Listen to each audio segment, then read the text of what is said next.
வந்தவாசி வட்டாட்சியர் அலுவலக வளாகத்தில் தமிழ்நாடு கிராம நிர்வாக அலுவலர்கள் கூட்டமைப்பு சங்கம் சார்பில் கோரிக்கைகளை வலியுறுத்தி ஆர்ப்பாட்டம் நடைபெற்றது.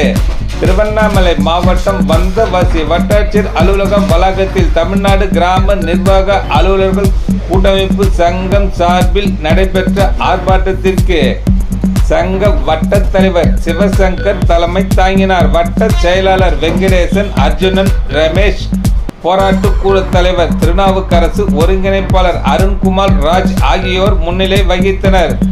மாவட்ட பொறுப்பாளர்கள் கனகராஜ், கணேஷ், பன்னீர் செல்வம் ஆகியோர் கோரிக்கைகளை வலியுறுத்தி பேசினர். இந்த ஆர்ப்பாட்டத்தில் டிஜிட்டல் கிராப் சர்வே பணியை செய்ய தொழில்நுட்ப உபகரணங்கள் வழங்க வலியுறுத்தியும், இதுநாள் வரை பதிவு செய்த பதிவுகளுக்கு உரிய மதிப்பூதியம் வழங்க வலியுறுத்தியும், இவை உள்பட பல்வேறு கோரிக்கைகளை வலியுறுத்தி முழக்கங்கள் எழுப்பி 75க்கும் மேற்பட்டோர் ஆர்ப்பாட்டம் செய்தனர்.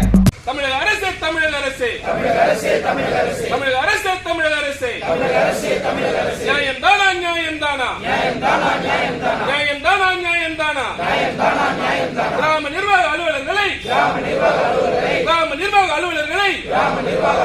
வஞ்சிப்பது நியாயம் தானா வஞ்சிப்பது நியாயம் தானா செய்து கொடு செய்து கொடு செய்து கொடு செய்து கிராம நிர்வாக அலுவலர்களுக்கு டிசிஎஸ் பணி செய்ய வசதிகளை செய்து கொடு.